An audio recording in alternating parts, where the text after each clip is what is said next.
တော့ပစုံအချင်းဟင်းပစုံရွက်ချင်းဟင်းချက်မှာဖြစ်ပါတယ်ဒါကပေါင်ပစ္စည်းဖြစ်ပါတယ်ဒါထည့်လိုက်ပြီနော်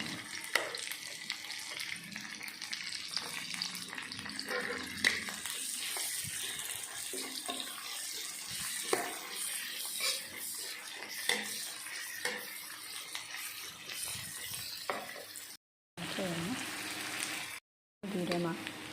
မပြပါဘူးเนาะပြင်းနေနေချက်ပါတော့မယ်ရွာငါးကောင်လို့ဆို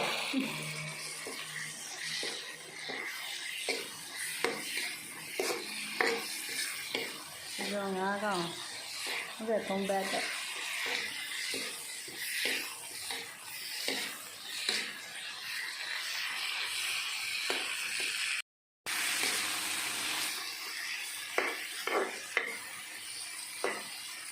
ဒီထည့်ပြီးတော့ဘုံထည့်လိုက်တော့မယ်နော်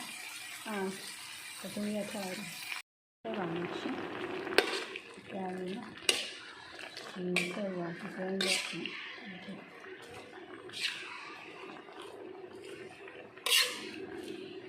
စုံထဲမှာရတာနေတာလဲဆိုတော့သားမုတ်ထည့်လိုက်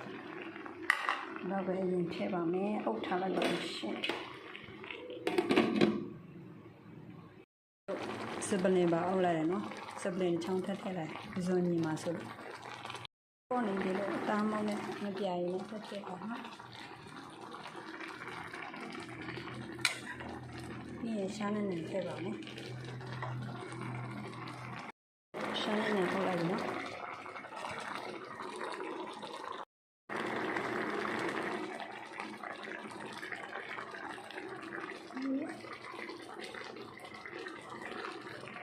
လေးရောက်ပြီနော်ပြီးပြီနော်ချင်းဟင်းဆိုပေမဲ့ဟိုစားကနေမှမကြီးမဟုတ်ပါတမယာသည်ညစ်တော့မှဖြစ်ပါတယ်မကြီးမဲ့မရှိလို့ပါရှင့်တမယာသည်လေးနဲ့ညစ်ပြီးတော့တောက်ကြည့်စားကြည့်ပါမယ်ဇွန်ဒီပါချင်းဟင်းတစ်ခွက်ပြီးဆုံးသွားပါပြီရှင့်တစ်ခွက်ပြီးဆုံးသွားပါပြီ